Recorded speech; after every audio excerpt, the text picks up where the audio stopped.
जय हिंद साथियों। क्या कभी आपने सोचा है, और अगर आपने सोचा नहीं होगा तो सुना तो होगा, कि अमीर आपका अमीर होता जा रहा है और गरीब गरीब होता जा रहा है। आखिर इसका जिम्मेदार है कौन? अधिकतर मैं कहीं भी जाता हूँ इसके बारे में चर्चा होती है, तो कहीं न कहीं हम कहीं गवर्नमेंट को ठहरा देते हैं, कहीं हम पुराने रीति-रिवाज को, कहीं हम समाज को, किसी न किसी को हम दोषी ठहरा देते हैं कि हमारी ये वजह से हम गरीब हैं, हम इस वजह से हम गरीब हैं। लेकिन अगर मैंने पूरा रिसर्च करा और मेरा अभी तक का जो अनुभव है, उसके बारे में आपको बताना चाहूँगा कि आखिर अपन कहाँ गलती कर रहे हैं, जिस वजह से हम गरीब के गरीब होते जा रहे हैं और पैसे वाले लगातार बनते जा रहे हैं। सबसे पहली हम जो गलती करते हैं ना, हम पता है बच्चों के एजुकेशन पर ध्यान नहीं देते हैं। यदि अगर हम गरीब हैं ना, तो सबसे ज़्यादा जो हम बचत करेंगे ना, वो हम शिक्षा के ऊपर ही करेंगे। यदि अगर शादी हो रही है, तो उसमें जहाँ 1 ढोल लगना चाहिए, वहाँ पर अपन 4 ढोल लगा लेंगे। जो रीति-रिवाज है, जो कार्यक्रम हम कर रहे हैं, वो कहीं 1 लाख में निपटने वाला है, तो उसको हम 8-8 लाख तक ले जाते हैं। लेकिन जहाँ पर बच्चे की शिक्षा की बात आती है, जहाँ पर बच्चे की एजुकेशन की बात आती है, वहाँ पर हम पीछे कदम उठा लेते हैं। यदि अगर हम स्टूडेंट की अगर बात करें, तो स्टूडेंट मैं अच्छी तरह जानता हूँ। यदि अगर आप अपने फील्ड में बेहतर बनना चाहें, तो भाई आपके पास में अच्छा एजुकेशन होना चाहिए, प्रॉपर तरीके से बुक होना चाहिए।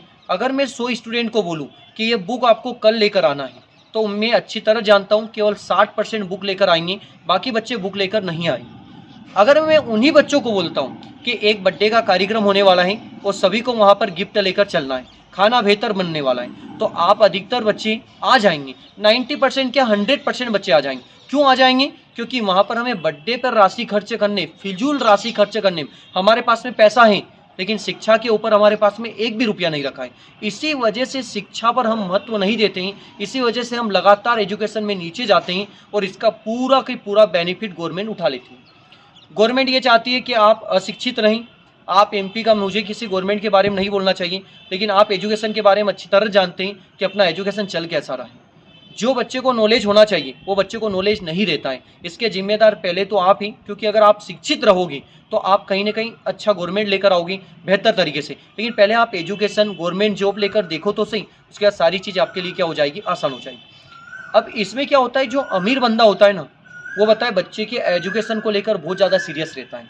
यदि अगर उसका कहीं मान लीजिएगा कहीं बिजनेस में अगर घाटा भी हुआ और ऐसा लगता है यार कि बच्चे की एजुकेशन प्रभावित होने वाली है, तो बच्चों के लिए लोन भी ले लेगा और किसी हालत में बच्चे को पढ़ाएगा, बेहतर पढ़ाएगा, क्योंकि वो जानता है कि भविष्य उसका सुधरने वाला है। आज अगर लोन भी ले लेंगे तो उसका भविष्य कहीं न कहीं सुधर जाए। लेकिन अगर मैं नॉर्मल फैमिली की बात करूँ, तो कभी भी एजुकेशन के लिए लोन नहीं ले पाते हैं, कि लेकिन मकान बनवाना है, उससे कोई आमदनी नहीं है, लेकिन उसके लिए लोन ले लेंगे। गाड़ी हम लेंगे, नई बाइक, उसके लिए लोन ले लेंगे। लेकिन बच्चों के एजुकेशन को लेकर हम कभी लोन नहीं लेते। क्यों नहीं लेते हैं? क्योंकि हम एजुकेशन का महत्व को नहीं समझ पाते। इसलिए हम गरीब के गरीब हैं और अमीर वाला लगातार क्या होता जा रहा है, अमीर होता जा रहा है। सेकंड पॉइंट, सबसे बड़ी गलती हम किसी भी काम को डेली नहीं करते।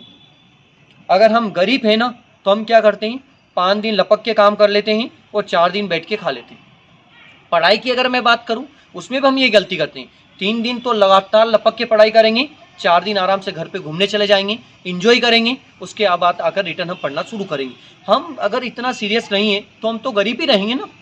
क्योंकि जो बंदा अमीर है, जिसके पास पैसा रखा हुआ है, वो बंदा हमेशा 24 घंटे अपनी फील्ड में ही लगा रहता है। अगर आप सोचो यार, मुकेश अंबानी के पास में इतना पैसा है, टाटा ग्रुप के पास में इतना पैसा है, तो क्या उन्हें सुबह 4 और 5 बजे उठने की आवश्यकता है क्या? क्या उनको उनकी फील्ड में 1% काम करने की ज़रूरत है क्या? अगर वो आज भी काम करना पूरा ग्रुप अगर बंद कर देना, तो कितनी पीढ़ियाँ आराम से बैठ के खा सकती हैं। लेकिन क्या वो काम करना बंद करते हैं क्या? सोचो, उनके पास में इतना पैसा रखा हुआ है, उसकी वजह से वो इतना और ज़्यादा मेहनत कर रहे हैं, और अपने पास में अगर कुछ नहीं रखा है। हक की बात तो ये है कि अपने भी डेली रूटीन, मतलब सुबह उठने का समय 4 बजे का होना चाहिए कि नहीं होना चाहिए? क्योंकि वो इतना पैसा होने के बाद में इतना मेहनत करते हैं, तो अपन भी तो कुछ लाइफ में एंजॉय करना चाहते हैं। तो इसको लेकर भी आप थोड़ा सा अलर्ट हो जाइएगा। इसके बाद में हम अगर आगे बात करें, तो देखिए, पता है अमीर की सबसे बड़ी खासियत ये रहती है कि अगर कोई बंदा अगर कमी बता रहा है कि आपके अंदर ये कमी है, तो तुरंत उसका सुधार कर लेते हैं। और पता है, अमीर लोग अगर उनके अंदर कोई कमी बताता है ना, तो उनको लाखों रुपए का ऑफर भी मिलता है। अगर उनके बीच में कमी बता दो, लाखों का ऑफर मिल जाएगा आपको कि 1 लाख रुपए मिल रहे, 2 लाख मिल रहे। और आप अगर पूरा अगर नेटवर्क मार्केटिंग अगर समझोगे, तो आपको आसानी समझ में आ जाएगा कितनी ही कंपनियां, कितने ही करोड़ अपनी गलती को ढूंढने के लिए दे चुकी। और अगर मैं गरीब की अगर बात करूं, तो गरीब को अगर कोई भी बंदा अगर अपनी कमी बता रहा है, तो कमी को मानने के लिए तैयार ही नहीं। वो बोले मेरे अंदर ये कमी है नहीं, ये तेरे अंदर कमी होगी, तो कमी को हम एक्सेप्ट कर ही नहीं रहे।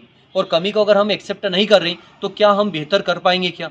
तो भाई हमें अक्सर ये देखना है कि अगर हमारे अंदर कुछ लग रहा है कि हमारे अंदर कोई कमजोरी है तो उसका तुरंत सुधार करो, रिटर्न मैदान में उतरो, तो जाकर अपना काम बनेगा। नहीं तो धीरे धीरे देखो बात ये हो जाएगी कि अपनी स्थिति अगर लगातार अगर ऐसी बनी रही तो धीरे धीरे महंगाई इतनी ज़्यादा हो जाएगी कि अपना जीना मुश्किल हो जाए, और उसके जिम्मेदार हम और किसको ठहराएंगे? लेकिन ठहराने के बाद भी क्या उसका सोल्यूशन मिलेगा क्या? किसी हालत में उसका भी सोल्यूशन आपको नहीं मिल पाए।